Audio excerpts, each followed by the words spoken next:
Now, Mr. President, ngayon na ikaw ay iniimbestigahan sa war on drugs, where are they now? Yung mga nagsusuporta sa iyo noon sa war on drugs. Hindi natin narinig ngayon. Iniwan ka sa ere. Ano po yung naramdaman mo? Takot. Alam ko kasi tao. For the good time lang yan sila.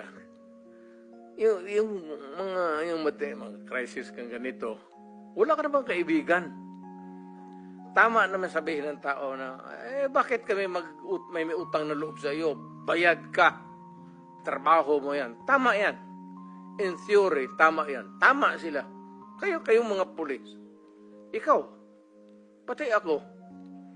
Pero, yung dapat lang malaman na yung pagiging mayor ko, pagiging talagang presidente, dinibdib ko yan.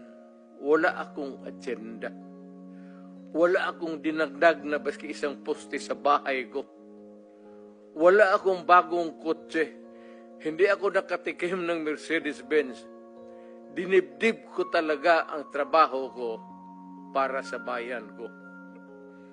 Ayaw ko maging hero.